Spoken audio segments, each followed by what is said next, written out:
आपकी बात आपके साथ, बदलता दौर नई शुरुआत। तो राम राम भाई सारे भाइयों ने, मैं थारा भाई पिन्ना मुदगिल और कैमरामैन रिंकू मुदगिल के साथ में स्वागत है आप सबका बदलता दौर यूट्यूब चैनल और फेसबुक पेज पर। तो भाई बहुत सारे भैया ये कमेंट भी आ कर दे, तारी मुलाकात करवाओ या हमारे युवा साथी कलाकार भाई अमित चहल बड़ौदा, जो छोटी सी उम्र में बहुत अच्छा नाम कमाया है और बहुत ही अच्छी उनकी गायकी रही है, बहुत ही अच्छे कलाकार हैं। सारी बातचीत इंट्रो का बीच में कराएंगे, तो सभी से निवेदन है भाई इस चैनल पर ज़्यादा से ज़्यादा सपोर्ट करो और ये चैनल आपको हर सांस्कृतिक अच्छी अच्छी चीज़ें और अपनी संस्कृति से रिलेटेड जितनी भी पुरानी चीज़ें हैं उनको आगे लेके आएगा आपके बीच में। और सभी भाई से निवेदन है वीडियो के अंत तक जरूर बने रहियो। सबसे पहले अमित भाई राम राम आपको और आपके YouTube चैनल बदलता दौर के जितने भी दर्शक हैं सभी को हाथ जोड़ के राम राम नमस्कार। बहुत बढ़िया। एक शिकायत आपसे रहोगी इंट्रो के शुरुआत में जी, बहुत इंतजार करवाया, दर्शकों बहुत वेट कर रहे थे, बहुत कमेंट भी आए आपके देखो समय और स्थान का बड़ा महत्व है जी। जिस आदमी को जिस दिन जिससे मिलना होता है वो प्रकृति ने निश्चित कर रखा है, उसमें इंसान का कोई बस नहीं चलता है। थोड़ा सा समय की वजह से ही आगे पीछे हो गए। आज बड़ा अच्छा लगा आपसे मिले, बड़ा अच्छा लगा। बहुत बढ़िया। वैसे तो कोई परिचय के मोहताज होने, लेकिन जो भाई नए जुड़ रहे एक बार अपना परिचय करवा दें। जी, मैं अमित चहल, गांव मेरा बड़ौदा है, जिला जींद है, तहसील उचाना है। जी बहुत बढ़िया। अच्छा, कब से शौक हुआ अमित भाई? ये जैसे कि हर एक कलाकार की बचपन से ही शुरुआत होती है, क्योंकि ये जो गुण होते हैं, संस्कार कह ले उनको, ये बचपन से ही होते हैं। सही और ऐसे ही जो मतलब स्कूल टाइम से प्रेयर वगैरह से स्टार्टिंग होते धीरे धीरे मतलब उसको एक नया आयाम मिलता गया और वो हो गया। बचपन से ही स्टार्टिंग, मतलब 5-6 साल से लगा। जी, वैसे बात करा बचपन का दौर की, तो पारिवारिक स्थिति कैसी रही? क्या पारिवारिक स्थिति कैसी रही? पारिवारिक स्थिति बिल्कुल ठीक थी। मेरे दादाजी चहल खाप के प्रधान थे, सुरजीत चहल जी, जो स्वर्गवासी हो गए। और मेरे ही परिवार में गाया करते लहरी सिंह, मेरे दादाजी, बड़ा संयुक्त परिवार था, उनमें से ही थे, तो वो गाया करते। परिवार के संस्कार थे रागनी सुनने के, भजन सुनने के, मतलब मेरे दादाजी भी सुना करते, अच्छी जानकारी थी उनको भी सुनने की। तो वहीं से वो धीरे धीरे अच्छी पारिवारिक स्थिति थी, माहौल था, मतलब रागनी गाने का भी सुनने का भी सारा। जी बिल्कुल, बहुत बढ़िया। अच्छा परिवार आपका रहा। बिल्कुल। कितना असर पड़ा उस संगत का आपके ऊपर? काफी असर पड़ता है। जैसे बच्चा जो सुनता है ना, अब मेरी दादी जी मेरे को जब सुनाती थी तो वो जैसे थेपड़ते हैं ना बच्चे को, थपके लगाते, वो भी रागनी सुना के मतलब सुनाया करती। मतलब मेरे को रागनी सुनाती और वो रागनी सुनते सुनते मैं सो जाता। बस यही तरीका था, भाई सुलाना है तो इसको उस पर अपने छाती पर डालो और रागनी सुना तो सो जाओ बस। जी, फिर जैसे पढ़ाई कहाँ तक करी? मैंने +2 नॉन मेडिकल करके B फार्मेसी कर रखी है, केमिस्ट का कोर्स। जी। इस लाइन के अलावा कोई और सपना रहा हो, जैसे किसी फील्ड और? नहीं, मेरा टीचिंग है एक सपना, और मैं अभी कर भी रहा हूँ। मतलब B फार्मेसी भी चल रही थी, मैं तब भी टीचिंग कर रहा था। अब भी SD स्कूल है बड़ौदा में, वहाँ अभी चल रही हैं सेवाएं एज ए साइंस टीचर। बिल्कुल, बहुत बढ़िया। अच्छा अमित माशे जी, बात करें आप जैसे कब ऐसे मतलब लगने लग गया था कि भाई ये फलाना कलाकार है, इसकी ये रागनियाँ, ये फलाना, कभी वो अनुभव कब आया? एग्जैक्ट तो मेरे को सन याद नहीं है।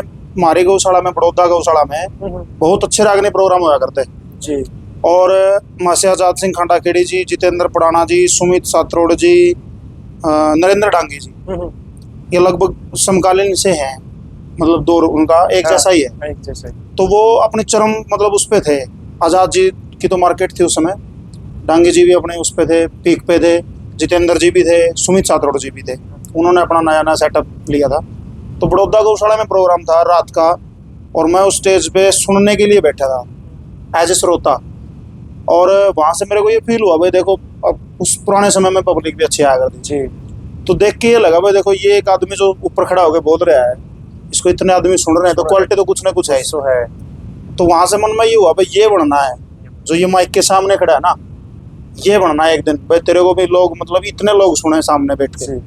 तो वहाँ से मतलब धीरे धीरे सुनने का तो था ही शौक, क्योंकि परिवार में वो था। तो धीरे धीरे गाते फिर वो इसी लाइन में आ गई, वहीं से होगा। वो कितनी उम्र रही होगी आपकी जब वो प्रोग्राम देखा था? वो होगी, एग्जैक्ट तो नहीं है पता, 9-10 साल 11 साल होगी बस, भाई इतनी है जी।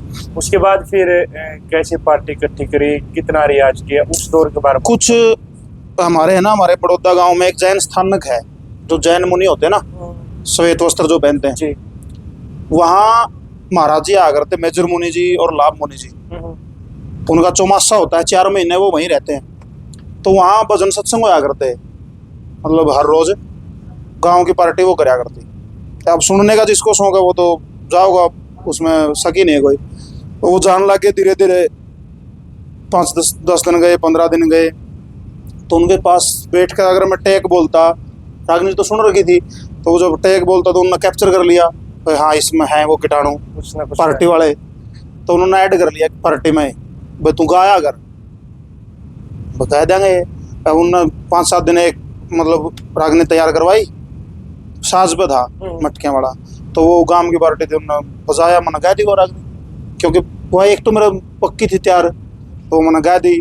उसके बाद वो धीरे धीरे प्रोग्राम गांव में जो छठी का हो गया, कदे 17वीं का हो गया, कदे कुछ हो गया, तो वो प्रोग्राम होते रहे, धीरे धीरे एक्सपीरियंस बनता रहा। और फिर 2015 में अपनी स्थापित पार्टी बना दी। जी। हाँ। अच्छा, जैसे किसी भी कलाकार का अगर शुरुआत होती है तो गांव से ही होती है जी, गांव का कितना सहयोग रहा है? बिल्कुल। जैसे मैं बता रहा था आपको कि मेरे दादाजी चहल गांव के प्रधान थे, तो फ्रैंक तो मैं बचपन से ही हूँ, मतलब आदमी के साथ बोलना बैठना, आओ बाओ समझना उसके, वो तो नेचर में ही है। लेकिन गांव ने, क्योंकि मेरे गांव से वैसे तो कई कलाकार हुए हैं, लेकिन जो उभरता मान लो, जो बच्चा कह लो, जो एक अच्छा लगे पब्लिक को, वो मैं ही था।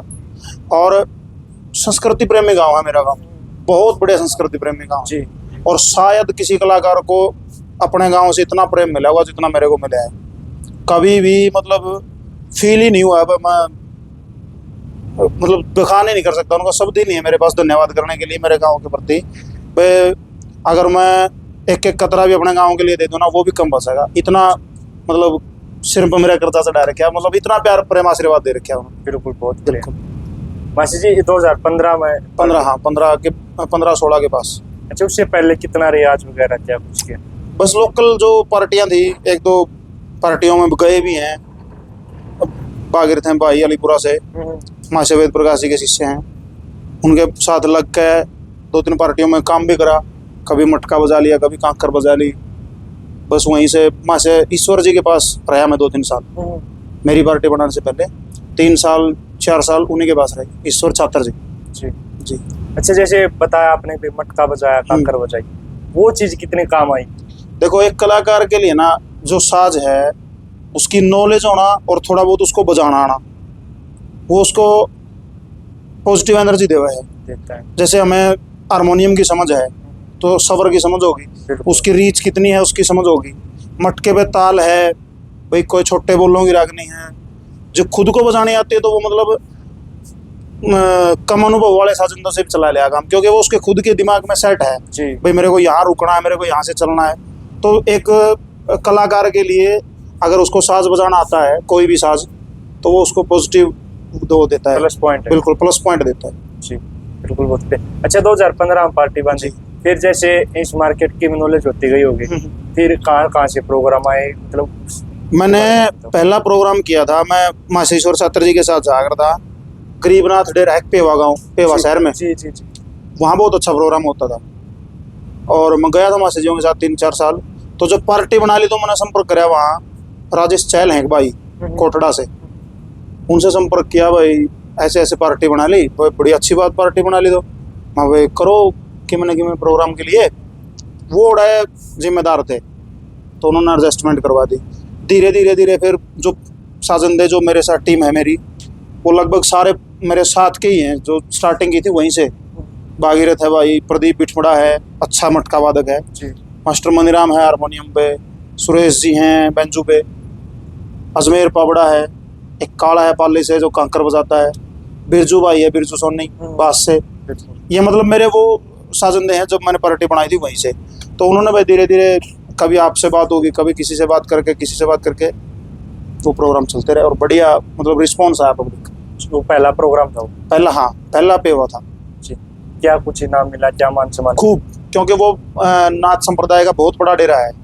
वहाँ महाराज शेरनाथ जी हैं जो पीर हैं, तो बड़ा कार्यक्रम होता है वो। और एक बच्चा जब एंट्री करता है किसी भी इतने बड़े प्रोग्राम में, तो उसका देखो, क्योंकि मैं जाता तो पहले भी था, लेकिन वो टीम बना के जब गए उसका अलग से वो मिला है रिस्पॉन्स मिला महाराजियों की तरफ से भी, खूब प्यार प्रेम आशीर्वाद महाराजियों भी ने भी और पब्लिक ने भी। फिर वहाँ लगातार 3-4 साल अलग से भी प्रोग्राम किए मैंने, बहुत रिस्पॉन्स मिला वहाँ से, खूब इनाम। जी, एक बात और आपसे पूछूंगा मैं, जी। जैसे मार्केट में जब उतरता कोई भी कलाकार तो क्या क्या तैयारियां करनी पड़ती हैं? जैसे एक योद्धा जो युद्ध में जाता है ना, उसके पास सब होता है, तलवार भी होता है, भाला भी होता है, मतलब कवच भी होता है, सब कुछ होता है प्रोटेक्शन के लिए। सेम एग्जैक्ट ऐसे ही कलाकार के साथ होता है। जब एक कलाकार किसी स्टेज पे जाता है तो उसको किसी भी परिस्थिति का सामना करना पड़ सकता है। भाई अचानक से किसी को चुटकुला कहना है, भाई किसी चीज़ का जवाब देना है, कोई अचानक से किसी दूसरे कलाकार की तर्ज गानी है, कुछ भी हो सकता है। अलग अलग परिस्थितियों के लिए, हाँ भी पब्लिक है, वो पब्लिक डिमांड भी कर सकती है, भाई कलाकार ने कोई किस्सा शुरू कर दिया, उससे संतुष्ट नहीं है पब्लिक, तो अचानक से बोल दिया भाई इसको बंद कर दे, दूसरा मतलब दूसरे में से 5-4 राग नहीं सुना। तो एक कलाकार के पास है ना, हथियार तो सारे ही होने चाहिए, मतलब हथियारों से लैस अपनी फील्ड के हिसाब से, मतलब रागनियाँ जो वो किस्से हैं, टुटमा रागनियाँ हैं, उपदेशक भजन है, जो भी पब्लिक डिमांड करे, लगभग कलाकार के पास होना चाहिए सब कुछ। जी बिल्कुल। अच्छा, फिर जैसे रंग काट का दौर भी रहा आपका, तो किस कलाकार के साथ सबसे पहले भिड़ंत हुई? रंग काट मैंने मोस्टली सभी के साथ गाया है। मासे विकास जी हैं पास, और नरेंद्र डांगी जी के साथ भी गा लिया, दीपक चिड़िया के साथ भी, सुरेंद्र गिगनाव जी हैं, जितेंद्र पुराना जी के साथ काफ़ी बार गा लिया, सुरेश निंदाना भाई हैं वो हमारी गौशाला में, उनके साथ भी, माँ शिब्बाली शर्मा के साथ भी, वो हमारी गौशाला में ही प्रोग्राम था, काफ़ी मतलब सबके साथ। लेकिन वो असली रंगाट नहीं था, वो रंगाट प्यार प्रेम वाला था, बिल्कुल। हाँ, अच्छा मतलब। अच्छा, असली आपको ज़्यादा अच्छा लगता है फिर मिल के गाना बढ़िया लगता है? देखो, मिल के गाने में तो जो आनंद है ना, वो असली रंगाट में नहीं है भाई। मेरा मानना है, हो सकता है मैं गलत भी हूँ, असली जो रंगाट है वो कभी भी किसी को भी नहीं होगा किसी कलाकार का। क्योंकि आप एक तर्ज को एक टीम के साथ 1 महीने तैयार करके ले जाओगे, अचानक एक कलाकार 5 मिनट में उसको कैसे गा देगा? संभव ही नहीं है। मतलब असली रंगाट जो है ना, वो असल में तो कुछ होता ही नहीं। असली रंगाट का मतलब है तर्ज को गाना, और उसका एक पैमाना है भाई, दोनों कलाकारों में से किस कलाकार ने उसको अच्छा गाया। रंगाट तो है वो, आना चाहिए रंगाट। आपने कोई तर्ज गा दी और मेरे को नहीं आती वो तो सीधा यार यार, उसमें तो फैसला करवाने की जरूरत ही नहीं है। दोनों गानी चाहिए तर्ज, और फिर उसको देखो भाई उनमें से अच्छा किसने गाया उस तर्ज, ये रंगाट है। बिल्कुल। अच्छा, ज़्यादातर प्रोग्राम अन्य कलाकारों के साथ रहा फिर आपके सिंगर?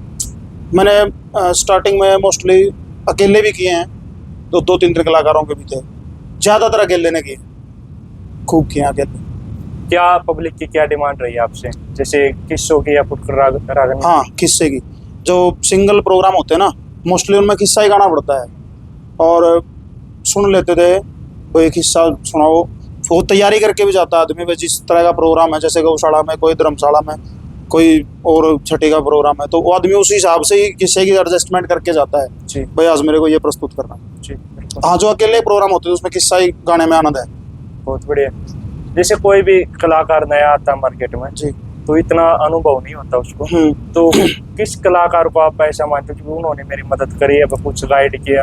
देखो, गाइड करने में और हेल्प करने में दोनों, सपोर्ट करना एक अलग अलग चीज़ है। दोनों गाइड करना, सपोर्ट करना, वो दोनों अलग अलग है। सपोर्ट वो करेंगे जो स्थापित कलाकार हैं, क्योंकि वो प्रोग्राम देंगे। गाइड जो शुभचिंतक है वो कोई भी है, कोई मित्र है, कोई साथी कलाकार है। और मेरे लिए जो गाइड, जो मार्गदर्शक का काम किया है, वो बड़े आदरणीय हैं बनभौरी धाम से, हमारे आदरणीय रमेश कौशिक पंडित जी बनभौरी से, मास्टर सतबीर जी सिंह जी के शिष्य है। जितना उन्होंने सहयोग किया, जितना उन्होंने गाइड किया है, भागीरथ है भाई अलीपुरा से, बचपन से ही मैं उनके पास रहा हूँ। बचपन से उन्होंने मतलब देख लिया था भाई, हाँ ये मतलब हमारे इस एरिया में ये बच्चा थोड़ा सा आगे जा सकता है। उन्होंने भी गाइड किया है। मास्टर उदय चंद जी हैं पालवा से, अच्छी जानकारी है उनको भी, उन्होंने भी गाइड किया है।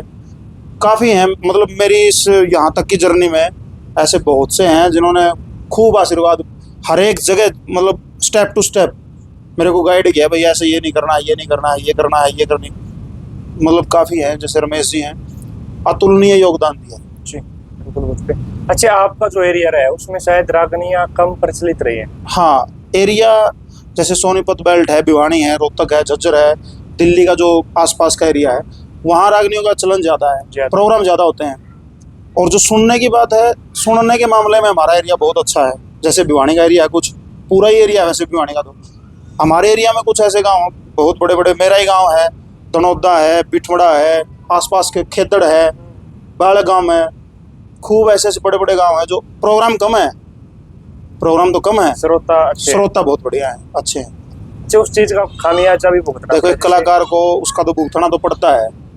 फील्ड अपनी अपनी अलग अलग होगी। जैसे भिवानी बेल्ट है, वहाँ कलाकार कम भी है मान लो, और प्रोग्राम ज़्यादा है। प्रोग्राम तो भिवानी तो मेरे हिसाब से तो एक भी दिन ऐसा नहीं होगा जिस दिन प्रोग्राम नहीं होगा, मोस्टली प्रोग्राम होते हैं। तो जिस एरिया में प्रोग्राम है वहाँ एक कलाकार को ज़्यादा भी मिलते हैं प्रोग्राम। अभी से हमारी बेल्ट में प्रोग्राम थोड़े से कम है, तो कम भी होते हैं प्रोग्राम, उसका खामियाजा तो देखो भुगतना पड़ेगा। जी, जैसे किसी भी साइड से कोई प्रोग्राम आता है तो उसके लिए कोई विशेष डिमांड रहती है अमित चैल की? नहीं, कोई डिमांड नहीं है। मैं तो है ना, कई बार बोल देते हैं भाई पेमेंट कितनी है भाई, और पैसे पहले डाल दें खाता में ना, ऐसा कुछ नहीं है। जो आनंद काम करके पैसे लेने में आओगे ना, वो पहले पेमेंट लेने में नहीं आता है। सही बात। काम करो, अगले संतुष्ट हैं, फिर दो भाई। सही बात।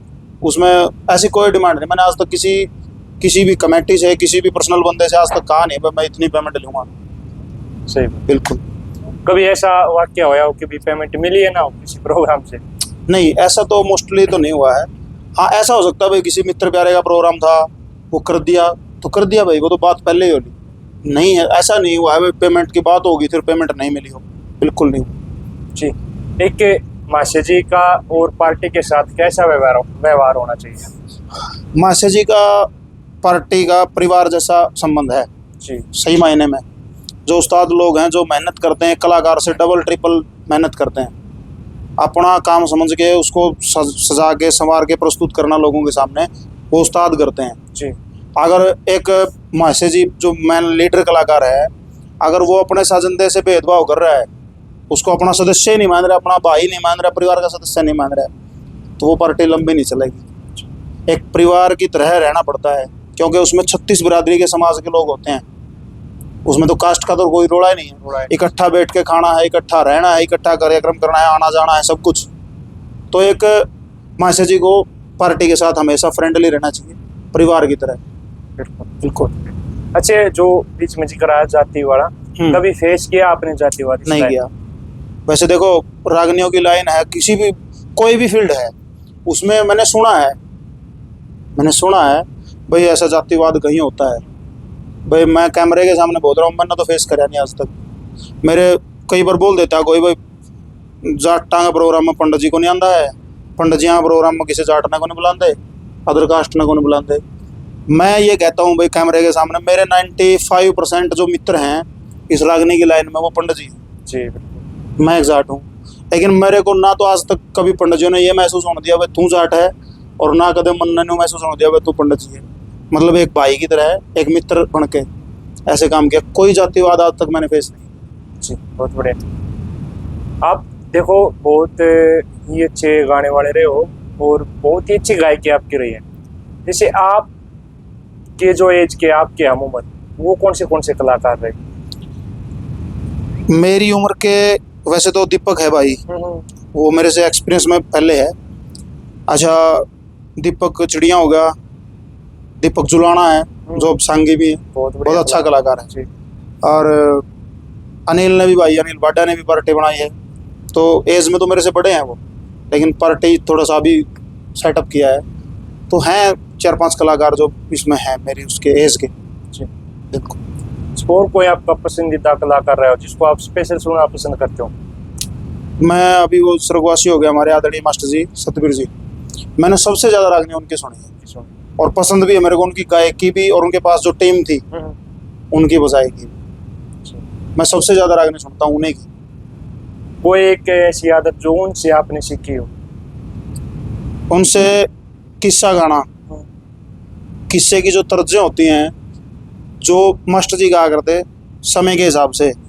कई बार मेरे जैसे जो थोड़े कम बुद्धि के कलाकार हैं, वो क्या करते हैं, कई बार तर्ज का समय होता है, जैसे राग हैं, रागों से ही तो वो धुन निकली हुई है। राग का एक पर्टिकुलर समय हुआ है, भाई इस राग को इसी समय गाना हुआ है। जैसे पहले गा रहे थे पर रेडियो पर 2 बजे वाली राग नहीं आएगी, वो 2 बजे वाली क्यों थी, टाइम था उन तर्जों का, वो जो समय था राग का, वो उसी समय उस टाइम सुतरी राग थी। जैसे कोई वीर रस की राग नहीं है, उसमें अगर तरज वीर रस की नहीं होगी तो वो सुतरी कौन लागे। अगर कोई वीर रस की राग नहीं है तो उसमें वीर रस की ही धुन हो तब अच्छी लागेगी। मास्टर जियों से मैंने मतलब उनकी सुन के और उनको फॉलो करके ये चीज़ सीखी है भाई, ये किस्से को स्टेप वाइज कैसे गाया जाता है, उनमें तर्जों का सेटअप कैसे होता है। ठीक है बात। अमित भाई आपके गुरुजी कौन रहे? मेरे गुरुजी गांव में ही हैं, श्री मेहर सिंह जी हैं, रामेर चहल जी। वो मेरे दादा लहरी जी के शिष्य थे और फिर मैं उनका शिष्य। वो मेरे दादा लहरी जी के पास मटका बजाया करते थे, अच्छे कलाकार भी, अब भी अच्छा गाते हैं। बिल्कुल। अच्छा, कोई और जैसे इस दौर का कोई बच्चा जो आपसे सीखने की कोशिश करता हो या फिर ऐसा? इस दौर में अभी कई बच्चे हैं जो अच्छा संघर्ष कर रहे हैं, अच्छा गा भी रहे हैं। वंश है चांदी, अरमान है, एक अनुज है आलूवास से, एक वो है भरतवत्स, एक सोम सावड़ से, दीपक चिड़िया का शिष्य भाई का। कई बच्चे हैं जो अच्छा मेहनत कर रहे हैं और अच्छा गाते हैं। वंश है जैसे, वो उसने तो लगभग इंडियन आइडल पे भी गाया हुआ है, पहुंचे वहां तक। तो मतलब ये हमारे लिए बड़े गौरव का विषय है भाई। एक रागनियों से रिलेटेड बंदा है जो मासे मुनिगर पापड़ा का शिष्य है, वो भी अच्छे कलाकार है। उन ये रागनियों वाली जगह से उठ के एक इंडियन आइडल तक जाना, इतने बड़े मंच तक जाना, ये पूरे रागनी फील्ड के लिए बहुत बड़ी बात है। हाँ, तो अच्छा मेहनत कर रहे हैं बच्चे, उनको सबको शुभकामनाएं। बहुत बढ़िया। अच्छा अमित भाई, एक चीज और पूछूंगा आपसे, जैसे कलाकारों का आपसी व्यवहार कैसा होना चाहिए? होना तो चाहिए फ्रेंडली, क्योंकि जो मैत्रीपूर्ण व्यवहार है ना, उसमें आदमी मिल बांट के काम कर लेगा, लेकिन है नहीं। ये कड़वी सच्चाई है। कलाकार जब मंच से नीचे होते हैं ना, बड़ी अच्छी बात करते हैं आपस में, बड़ा मतलब ऐसे मिलेंगे गले जैसे भाई कोई ज्यादा घनिष्ठ मित्रता है। लेकिन पता नहीं वो जब वो प्रोग्राम वाला जिक्र है ना, फिर पता नहीं क्या होता है, वो फिर उनका आंखें बदल जाए। वास्तव में कलाकार को फ्रेंडली होना चाहिए, मित्रतापूर्ण व्यवहार होना चाहिए सबके साथ। भाई मेरे पास काम ज़्यादा है तो मैंने आपको दे दिया, आपके पास ज़्यादा है तो मेरे पास आ गया, मिल बांट के करांगे तो लंबा चलेगा जी। ऐसा भी कुछ होना चाहिए जैसे भाई सभी कलाकार इकट्ठे हुए कुछ ना कुछ नई पहल करें, हाँ, खुद की कंपोजिशन वगैरह बिल्कुल करना चाहिए, लेकिन करेंगे तो तब जब इकट्ठा होंगे। चक्कर तो यही है ना, मेन बात तो यही है भाई, इकट्ठा होंगे तब करेंगे, और वो इकट्ठा होने के लिए शायद मेरे हिसाब से तो कोई है नहीं तैयार। चक्कर ये है जी। बहुत बढ़िया मास्टर जी। तो पब्लिक थोड़ी बोर ना हो जाए, कुछ आप बहुत अच्छी गायकी करते हो, अपनी मनपसंद कोई तरज या फिर कोई किसी भी टाइप का कोई क्लासिकल टच? जैसे मेरे को ना खुद को भी गाना अच्छा लगता है, जो हमारे हरियाणा की फोक तर्ज है छोटी, जी, अच्छा लगता है मेरे को वो गाना भाई, मेरी तो खुद की पसंद है। कई बोलते हैं भाई, कई अपने अपने कलाकारों का अपना अपना फील्ड है भाई, कोई फिल्मी रंग को बड़ा अच्छा गाता है, गजब सेट करके ले आता है, कोई देसी तर्ज में बड़ी बढ़िया गावा है। वैसे ही मेरे को जो छोटी तर्ज हैं उनका अपना लहजा है एक, क्योंकि उनमें टच है फोक हरियाणा का जी, मेरे को बड़ा अच्छा लगता है। एक चाप सिंह सोमवती के किस्से की रागनी है, सोमवती के विचार हैं, तर्ज बहुत बढ़िया है पुरानी, वो है मत जाओ पिया मत जाओ पिया जीना लगे अकेली का मर्द बिन के जीना घर में बहू नई नवेली का। ये टेक है जी, कितना मतलब कितनी बढ़िया कंपोजिशन है, बहुत आनंद आया। अंतर है, मैं लास्ट सुना दूं। न्यू कहते लक्ष्मी चंद चरण जो सतगुरु के निवे करे हित चित से सेवा प्याला वो ज्ञान का पीवे ज्ञान का पीवे। वह वीर के जीवे जब जोड़ा बिछड़े मन में लीका मर्द बिन के जीना घर में बहू नहीं नवेली का। वाह जी, वाह जी, बहुत बढ़िया चहल साहब, हाँ। बहुत ही आनंद आया। अच्छा, एक चिंता का विषय भी, क्योंकि ये चीज विलुप्त होती जा रही है, जी। बहुत कम गाते हैं, क्या ऐसा रीजन रहा होगा या फिर आपके कोई इसके ऊपर विचार कुछ रखना चाहो? अब है ना, थोड़ी सी कार्यक्रम में कलाकारों की जो स्ट्रेंथ है ना वो ज़्यादा होगी।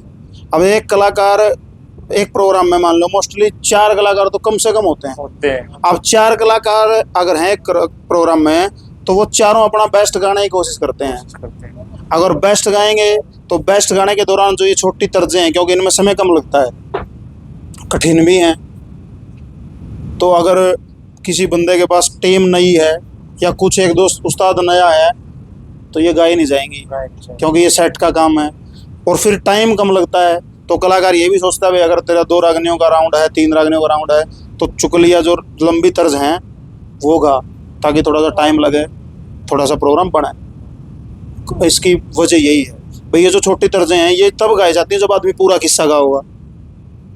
मतलब 2 कलाकार हो तब भी गा देगा, क्योंकि उसमें भी टाइम लगेगा। जब एक 3-4 कलाकार हो जाते हैं प्रोग्राम में तो अब टाइम थोड़ा सा कम भी होने लग गया प्रोग्रामों का, रात के प्रोग्राम भी थोड़े से कम होते हैं। तो प्रोग्राम की जो व्यस्तता है, बिजी है जो शेड्यूल, उसके कारण ये तरह छूट जाती है। वास्तव में गाना चाहिए इनको, कहीं ना कहीं शायद बजाय की और गायकी कम। बिल्कुल बिल्कुल। जो नए कलाकार हैं मैं उनसे निवेदन भी करूंगा, जो छोटे बच्चे हैं जो आगे आ रहे हैं और जो नए कलाकार हैं, हम भी नए हैं वैसे तो, लेकिन उनको है ना थोड़ा ध्यान देना चाहिए इन तर्जों की तरफ। ये हमारे हरियाणा की क्रीम है, प्योर, बिल्कुल बिल्कुल, जिसको हम मंच के माध्यम से हाँ छाती ठोक के कह सकते हैं भाई हाँ ये हमारा गाना है, हरियाणा का प्योर हमारी तर्ज है, इसके ऊपर स्टैंप है जी। जैसे SI मार्ग होता है, इनके ऊपर स्टैंप है भाई ये प्योर हरियाणा का मटेरियल है, जो हमारे पुराने कवियों ने सांगियों ने बनाई। बिल्कुल, मेरे को बड़ा इंटरेस्ट है इन तर्जों में, अच्छा लगता है मेरे को ये गाना। जी बिल्कुल, बहुत बढ़िया। अच्छा, एक कलाकार मासी जी के क्या क्या फर्ज होने चाहिए, क्या क्या रोल नहीं होने चाहिए? काफ़ी हैं। जैसे सबसे पहला है अपनी पार्टी के साथ ईमानदार रहना, ईमानदार है, सबसे बड़ा है ये, इससे आगे कुछ नहीं है। कई बार होता है डिस्प्यूट भी हो जाता है, कई बार भाई लंबा चौड़ा परिवार है तो उसमें हो जाए कई बार, लेकिन फिर भी अगर आदमी ईमानदारी पे अपनी जगह खड़ा हुआ है तो उनको धीरे धीरे समझ में आ जाएगी भाई हाँ गलती हमारी है या उस मासी जी की, जिसकी भी है। ईमानदारी सबसे बड़ा काम है। यादगारी का भी बड़ा महत्व है, साज की समझ का बड़ा महत्व है, और जो उस्ताद लोग हैं उनके साथ जो ट्यूनिंग है, जो उनका आई कोऑर्डिनेशन है, वो बड़ा महत्व रखता है। ड्रेसिंग सेंस, हाँ जी बिल्कुल, ड्रेसिंग सेंस का भी अपना एक अलग से प्रभाव पड़ता है पब्लिक पे। जी। अच्छा, 2 चीज और रही, याददाश्त और वार्ता का कितना महत्व आप मानते हैं? वार्ता समय के अनुसार थोड़ा सा भूमिका बना के शॉर्ट में, क्योंकि अभी लोगों के पास है ना टाइम नहीं है, शॉर्ट का जमाना, शॉर्ट में चला हुआ सब कुछ, जल्दी जल्दी। कई बार तो बोल भी देते हैं मुझसे भाई वार्ता कम करिए, राग नहीं सुना। तो वार्ता जरूरी है, बिल्कुल ऐसा भी नहीं है भाई सीधा रागनी गा देना, वार्ता भी जरूरी है, क्योंकि उसमें थोड़ा सा समझाने की भी जरूरत होती है। कई बार कोई रागनी में कली में कोई प्रमाण है तो उसको थोड़ा सा बता भी दे आदमी, तो उसमें कोई बुराई भी नहीं। शॉर्ट में थोड़ा सा ठीक है। बिल्कुल, बहुत बढ़िया। याददाश्त हो रहा है। हाँ, याददाश्त का तो है ही, सबसे अहम रोल याददाश्त का ही है। रागनियों का काम ऐसा है, अगर रागनी आप देख के गाओगे तो आपके चेहरे के भाव बदल जाएंगे, क्योंकि आपका ध्यान देखने में है। आप फ़ोन में देख रहे हो या किताब में देख रहे हो, जो भी सोर्स आपके पास है, अगर आप उसको देख के गाओगे ना तो आपके चेहरे की फीलिंग बदल जाएंगी, क्योंकि आपका ध्यान नहीं है। रागनी के जो बोल हैं, जो रागनी के बोलों का महत्व है, जो इमोशन है उसमें, भावनाएं हैं, उनकी तरफ तो ध्यान ही नहीं है, ध्यान तो बुक में है जी। तो याददाश्त का सबसे बड़ा रोल है। बिल्कुल, याददाश्त अगर होगी तो आदमी फीलिंग के साथ, इमोशन के साथ उसको अच्छे से प्रस्तुत कर पाए। बिल्कुल, बहुत बढ़िया। अच्छा अमित भाई, कोई विशेष उपलब्धि आज तक की अपने? मेरे जीवन का पहला ही कंपटीशन था बैणी, मेरे को नारायण बैणी, उसका नाम था भारत केसरी कंपटीशन। वो मेरे जीवन की सबसे बड़ी उपलब्धि है, जिसमें वो गदा प्रथम पुरस्कार था और 51,000 रुपये प्रथम पुरस्कार था। ये वो मेरे जीवन की सबसे, मैंने वो कंपटीशन भी वही लड़ा था, कंपटीशन भी वो मेरा पहला ही था और पहले ही वो उपलब्धि है। जैसे शुरुआत की बात बताओ, जैसे कैसे वो प्रोग्राम आपका फाइनल हुआ, कैसे, क्या वो कुछ डिमांड रही उनकी आपसे? वो पहले हर साल होता था वो। हाँ, सालाना प्रोग्राम होता हाँ, तो उसमें क्या था कि जो उनका सिस्टम था ना कमेटी का, है। जो नियम और शर्तें थी, शायद मेरे को ऐसा लगता है उन शर्तों के हिसाब से, नियम के हिसाब से कमेटी को लगा भाई हाँ अमित इसकी जगह इस कंपटीशन में सेट हो सकता है। और वो ऐसा भी नहीं है कि भाई नियम शर्तें मेरे लिए थी, जितने कलाकार उस कार्यक्रम में थे पार्टिसिपेट जिन्होंने किया, सबके लिए सेम थी। सेम थी, सही बात है। तो उनको लगा भाई जो मेरे गाने का तरीका मान लो, भाई थोड़ा बहुत मैं एक आधा हरकत कर देता हूँ छोटी मोटी, चाहे वो गलत भी हो जाओ, उनको लगा भाई हाँ जो जिस तरह की जो प्रोग्राम की थीम थी ना भाई उसमें हाँ अमित सेट बैठता है, तो वो हो गया, प्रोग्राम एडजस्ट हो गया। जी, कौन कौन कलाकार थे उसमें? वहाँ मासे नरेंद्र डांगी जी थे, मासे सुरेश अडोली जी थे, भाई नरेंद्र खरग्राम जी से बहुत सुरीले कलाकार हैं वो थे, मासे सुरेंद्र गिगनाव जी थे, मेरे हम उम्र हैं, मेरे बड़े मित्र भी हैं बहुत अच्छे, दीपक चिड़िया, और मैं था, 6 पार्टियाँ थी। जी, वहाँ पे प्रथम पुरस्कार आपका रहा। जी कितनी खुशी हुई? भाई देखो, एक रागनी कलाकार ने पहला ही कंपटीशन लड़ा है और पहले ही कंपटीशन में उसको मतलब प्रथम पुरस्कार मिल गया, तो वो तो एक इतनी खुशी थी भाई, वो शब्दों में तो बयान नहीं हो सकती है। पहला ही कंपटीशन लड़ा किसी ने, पहली ही प्रतियोगिता लड़ी, पहले ही में ही विजेता, तो वो तो इतने इमोशंस जो वो खुशियाँ हैं वो शब्दों में तो बयान हो ही नहीं सकती। अच्छा मासी, जैसे जो कमेटी है बहने हमीरपुर की, जी क्या हरियाणा में ऐसे ऐसे प्रोग्राम या फिर नियम के अनुसार और भी होने चाहिए? बिल्कुल होना चाहिए, साफ सुथरा प्रोग्राम था, आपने वो भी यूट्यूब पे है पूरा, बिल्कुल, बिल्कुल। देखा भी होगा, वो बिल्कुल साफ सुथरा प्रोग्राम। किसी कलाकार ने वहाँ 6 जो पार्टियां प्रतियोगिता के लिए लड़ाई कर रही थी, किसी भी कलाकार ने एक दूसरे के ऊपर कोई कटाक्ष नहीं किया, कोई डिस्प्यूट नहीं हुआ। टाइमिंग सेट थी, 12 मिनट थी, 12 मिनट में एक आप राग नहीं गाओ, जिस तरीके से आप बेस्ट गा सकते हो वो गाओ, बिल्कुल। कोई स्वर की पाबंदी नहीं, भाई तो ही सुर तक गा इस रागनी ने, कोई रंग ईसा नहीं था, वो सबको दे रखे थे पहले ही, सब सेट, बिल्कुल साफ सुथरा नीट एंड क्लीन प्रोग्राम। बिल्कुल। और भाई देखो मेरे हिसाब से तो इस तरह के प्रोग्राम अगर हर कमेटी या हर गांव में अगर हों तो हमारी संस्कृति को बढ़ने में ना, संस्कृति को खतरा किसी से नहीं है, हमारे से ही खतरा है। सही बात है। गलत भी हम ही कर रहे हैं, अगर सही कर रहे हैं तो गलत भी हम कर रहे हैं। तो इस तरह के जो प्रोग्राम है वो संस्कृति को ऊपर उठाने में सहयोग करेंगे। और मेरा तो निवेदन भी है भाई, जितनी भी कमेटियां हैं तो इस तरह के जो प्रोग्राम हैं साफ सुथरे वो होने चाहिए, ताकि नए नए जो कलाकार हैं उनको मौका मिले और हमारी संस्कृति जो वो आगे बढ़े। जी बिल्कुल, बहुत बढ़िया। अच्छा मासी जी, देखो जो आज के दौर के कलाकार हैं, जैसे आपस में थोड़ा द्वेष भावना या फिर एक दूसरे के प्रोग्राम कटवाना, कभी आपके साथ ऐसा हुआ? ना, मेरे साथ नहीं हुआ। आपने कटवाए हो किसी के? ना ना ना ना पहली बात तो प्रोग्राम जिसके पास होंगे वो कटवा होगा, कटवा हुआ से? लिमिटेड से प्रोग्राम है। और आप चेक भी कर सकते हो, किसी भी कलाकार साथी से मेरे बारे में पूछ सकते हो, सबके साथ फ्रेंडली बिहेव है, बिल्कुल सबके साथ। और ये भी नहीं है भाई फ्रेंडली बिहेव भाई मंच से नीचे कुछ है, मंच के ऊपर कुछ है। जो बड़े हैं उनके लिए सम्मान है, उतना ही मंच पे भी है, उतना ही दिल में ही है। जो मेरे से छोटे कलाकार उनके लिए प्यार भी इतना ही है। जी बिल्कुल, और होना भी चाहिए। अच्छा, ज्यादातर किस कवि की रचनाएं आपने गाई? सबकी, वैसे जो किस्से गाते हैं उनमें ज़्यादातर गाई जाती हैं पंडित जियों की, पंडित लक्ष्मीचंद जियों की, सूर्य कवि दादा की, दादा मांगेराम जी की गाई जाती हैं। मोस्टली मैं भी वही गाता हूँ, क्योंकि जो प्रचलित किस्से हैं पब्लिक को वही सुनाने पड़ते हैं। दादा जाट मेहर सिंह जी की हैं, धनपत जी की हैं, बाजे भगत जी की हैं, मतलब सबकी, ऐसा कुछ नहीं है भाई किसी की पर्टिकुलर एक कवि की गाई। जी अमित भाई, एक छोटी सी बात और हम आपके साथ डिस्कस करूँगा। जी। जैसे ये कवि हैं बहुत सारी, मतलब बहुत टाइम से इनकी रागनी हम सुनते आ रहे हैं, बहुत अच्छी अच्छी ज्ञान की बातें। जैसे जो इस दौर के कवि हैं वो आज का जो वर्तमान लिख रहे, क्या उनकी रचनाएं भी आगे आनी चाहिए? आज के जो कवि हैं उनमें सुखबीर जी हैं बड़म्बा से, कपिंदर शर्मा है लाखन माजरा से, जी जी जी, कई हैं, बहुत कलाकार, बहुत रोहतास लाठ, हाँ लाठ जी हैं हमारे बड़े भाई, अच्छे लिखते हैं। बिल्कुल, बहुत। क्यों नहीं गाने चाहिए भाई? अब चक्कर क्या है कि कई बार कलाकार ना गिर जाता है कमेटी से, भाई जिस तरह का प्रोग्राम की थीम है मान लो जैसे बाजे भगत जी का प्रोग्राम है, जयंती है उनकी, तो कमेटी डिमांड करती है भाई देखो बाजे भगत जी की जयंती है, कलाकार ज्यादा है और बाजे भगत जी के गाने हैं, तो वहां तो कलाकार की मजबूरी है। लेकिन जब ओपन स्टेज है, कुछ भी आप गा सकते हो, तो वहाँ नए, मैं गाता हूँ, सुखबीर जी की गाई है, कपिंदर जी की गाई है एक रागनी, परशुराम जी की बनाई हुई है, कई हैं कलाकार जो कवि हैं, बहुत अच्छा लिखते हैं। हंसी आजाद जी की जो लेखनी है वो तो मतलब उनमें आगे पुराने वालों में अच्छी लेखनी है। रमेश कौशिक जी हैं हमारे आदरणीय पंडित जी, पॉइंट टू पॉइंट बड़ा स्टिक लिखते हैं, बिल्कुल स्टिक ओरिजिनल, उनकी भी गाते हैं। गाने चाहिए, जो नए कवि हैं, जो नए कलाकार हैं, जब नया कुछ लेके आएंगे ना तो लोगों के प्रोत्साहन बढ़ेगा, रुझान भी बढ़ेंगे, सुनेंगे तभी काम चलेगा। जी बिल्कुल। अच्छा अमित भाई, जैसे पुराना दौर से लेकर आज तक कुछ बदलाव आपने देखा होगा, और इस दौर में जो ऐसी कोई त्रुटि या फिर कमी आपने लगती हो कि भाई जो सुधारनी चाहिए? रागनियों में साज में तब्दीली हुई है, साज की स्पीड बढ़ गई थोड़ी सी, साउंड ज़्यादा बढ़ गया।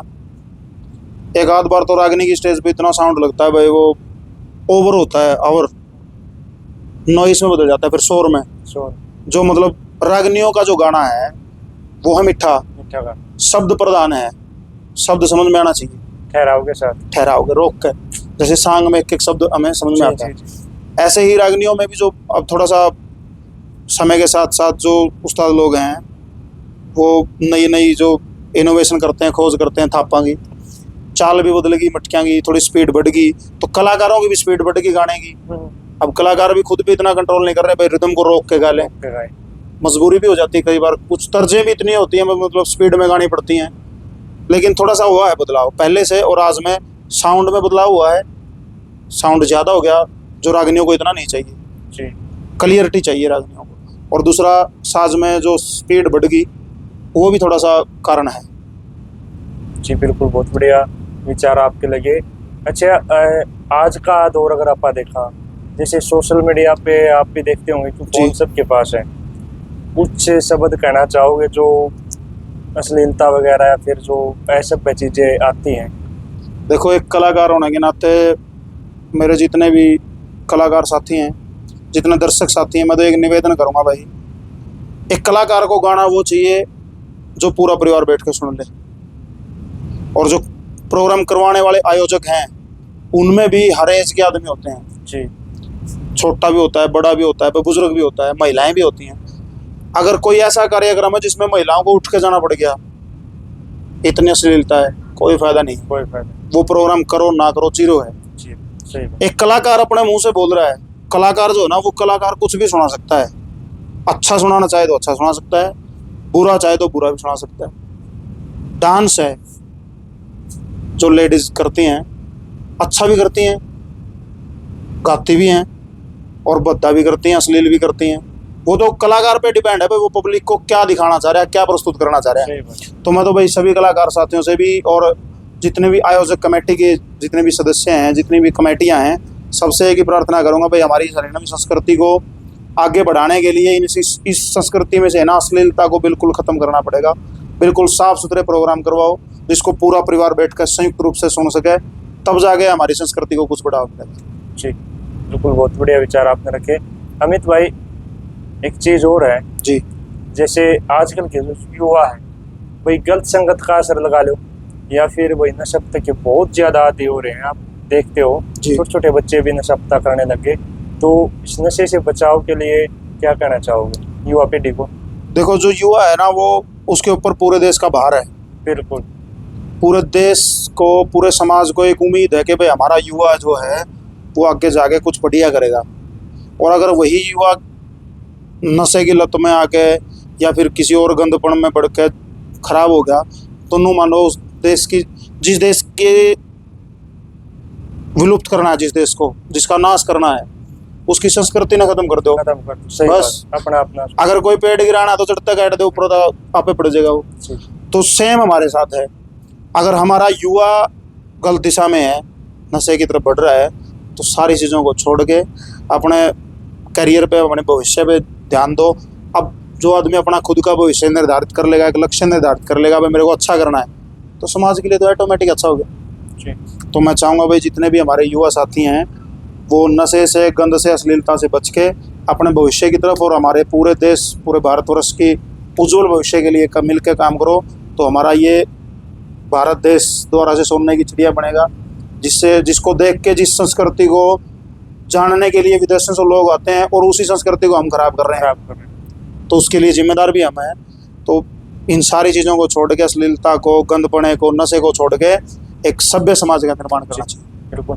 अच्छा अमित भाई, एक चीज़ और नोटिस अभी ये भी हुई, देखो जैसे पंखा भी चल रहा है, एडजस्ट फैन भी चल रहे हैं, गर्मी फील हो रही है। हाँ, क्योंकि आज का जो वातावरण है बहुत ही दूषित होता जा रहा है, तो इसको बचाने के लिए और दो शब्द तो हमारे पर्यावरण को बचाने के लिए जो फिल्टर का काम करते हैं वो है पेड़ पौधे। कोई भी पूरे ब्रह्मांड में पेड़ पौधों को छोड़ के ऐसा कोई प्लांट नहीं है जो ऑक्सीजन बनाता हो और जो प्राकृतिक रूप से प्रकृति को साफ करने का काम करता हो। दोनों काम करते हैं पेड़ पौधे। एक और बात है, जो प्रकृति से हम लेते हैं प्रकृति उसका हमसे डबल लेती है, जो हम प्रकृति को देते हैं प्रकृति उसका डबल हमें देती भी है। अगर हम एक पौधे को नुकसान पहुंचा रहे हैं तो उसका भुगतान हमें करना पड़ेगा। अभी हमारे इस पर्यावरण में उसको बोलते हैं साइंस की भाषा में ग्लोबल वार्मिंग, वैश्विक उष्णन, यानी पूरे विश्व में एक साथ जो है वो टेम्परेचर का बढ़ जाना। अब टेम्परेचर बढ़ रहा है कार्बन डाइऑक्साइड गैस की वजह से, उसको यूज करने वाले पौधे हैं, पौधे हमने छोड़े ही नहीं, तो टेम्परेचर तो लाजमी है, वो तो बढ़ेगा। तो पर्यावरण को बचाने के लिए जो नेचुरल जो क्लीनर का काम करते हैं वो पेड़ पौधे हैं। तो हमें सरकार भी उसके लिए वन महोत्सव जैसे कार्यक्रम चला रही है। तो एक अच्छे नागरिक होने के नाते कम से कम अपने जीवन में एक पेड़ पौधा तो ऐसा हो भाई जिसको हम पालें अपनी रिस्पॉन्सिबिलिटी पे। जी बिल्कुल। अगर ऐसा हम करते हैं तो हमारे आसपास का जो पर्यावरण वापस से वही हो जाएगा जो पहले था। जी बिल्कुल। बहुत बढ़िया विचार आपके लगे अमित भाई। और आज बदलता दौर यूट्यूब चैनल पर कैसा लगे भाई? बहुत दिनों बाद आज पिन्ना भाई से मुलाकात हुई और काफ़ी इंटरव्यू मैंने सुने भी और इच्छा भी थी भाई कभी मिलेंगे, समय का थोड़ा सा चल रहा था आगे पीछे। बदलता दौर जो यूट्यूब चैनल है हमारी संस्कृति के लिए एक बड़ा अच्छा काम कर रहे हो आप। बिल्कुल साफ सुथरा, हर एक कलाकार से निर्भीक होकर सवाल करना, उसका जवाब लेना, पॉइंट टू पॉइंट जो चाहिए वही पूछना, वही जवाब लेना। एक अच्छा काम आप संस्कृति के लिए कर रहे हो। तो मैं पुनः बदलता दौर यूट्यूब चैनल के जितने भी दर्शक हैं सभी को कहूँगा भाई ऐसे ही आप लोग इस चैनल के साथ अपना प्यार प्रेम बनाए रखें और ऐसे ही आप अपने हरियाणवी संस्कृति को आगे बढ़ाने का काम करें। आज पिन्ना मुदगिल भाई हमसे मिले हैं, बड़ा अच्छा लगा, बड़ा अच्छा महसूस हुआ और इनका बहुत बहुत धन्यवाद भी करते हैं। आपका भी धन्यवाद जो इतना कीमती समय दिया।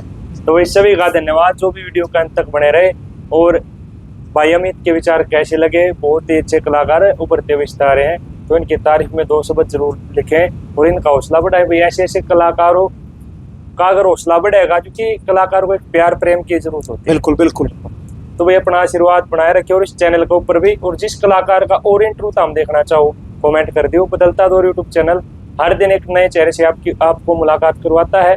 और चैनल ना भाई सब्सक्राइब कर लो, वीडियो लाइक कर दियो। सारे भाई ना राम राम, जय हरियाणा, जय हरियाणा।